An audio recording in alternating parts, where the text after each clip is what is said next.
Friends, మీకు ఈ video నచ్చినట్లయితే ఈ వీడియోని లైక్ చేయండి, సబ్స్క్రైబ్ చేయండి. జున్ను, లక్కీ, అర్జున్ వాళ్ళ ఇంటికి వచ్చి ఉంటారు. అప్పుడు వసుంధర కూడా అక్కడే ఉంటుంది. వెంటనే జున్ను లక్ష్మిని ఫోన్ కాల్ చేస్తాడు. అమ్మా, ఇప్పుడు నువ్వు ఎక్కడ ఉన్నావు అని జున్ను ప్రశ్నిస్తూ ఉంటాడు. ఏంటి జున్ను, నేను ఆఫీస్లో బిజీగా ఉన్నాను, వర్క్ చేస్తున్నాను అని చెప్తుంది లక్ష్మి. ఏం జున్ను, ఎందుకు కాల్ చేశావు అని లక్ష్మి అడుగుతూ ఉంటుంది. అమ్మ, ఈరోజు లక్కీ మన ఇంటికి వచ్చింది.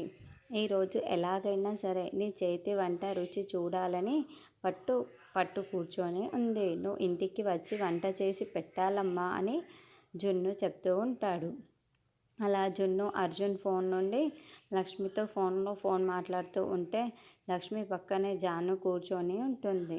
సరిగ్గా అప్పుడే లక్కీ వసుంధర ఫోన్ తీసుకొని జానుకి కాల్ చేస్తూ ఉంటుంది. అక్క, వసుంధర గారి దగ్గర నుండి ఫోన్ కాల్ వస్తుందక్క అని జాను చెప్తూ ఉంటుంది. జాను, నేను జున్నుతో మాట్లాడుతున్నాను కదా, నువ్వు మాట్లాడు అని లక్ష్మి చెప్తూ ఉంటుంది. హలో అని జాను ఫోన్ లిఫ్ట్ చేయగానే, హలో జాను టీచర్, సంయుక్త ఆంటీ ఉన్నారా అని లక్కీ ప్రశ్నిస్తూ ఉండడంతో లక్ష్మి, జాను ఇద్దరు టెన్షన్ పడుతూ ఉంటారు. ఉన్నారు లక్కీ అని జాను చెబుతోంది. ఉంటే ఒకసారి ఫోన్ ఇవ్వండి అని లక్కీ చెబుతూ ఉంటే, ఉన్నారు కానీ తాను చాలా బిజీగా ఉంది, పనిలో బిజీగా ఉంది అని జాను చెబుతోంది. పనిలో బిజీగా ఉన్నారా లేకపోతే ఫోన్లో బిజీగా ఉన్నారా అని లక్కీ అడుగుతూ ఉంటుంది. దాంతో లక్ష్మి, జానులు ఇద్దరు టెన్షన్ పడుతూ ఒకరి ముఖాలు ఒకరు చూసుకుంటూ ఉంటారు.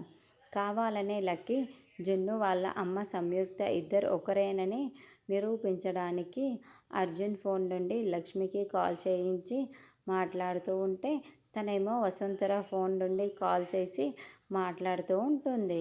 మరి లక్ష్మి, జానులు ఎలా తప్పించుకుంటున్నారనేది నెక్స్ట్ ఎపిసోడ్లో చూద్దాం.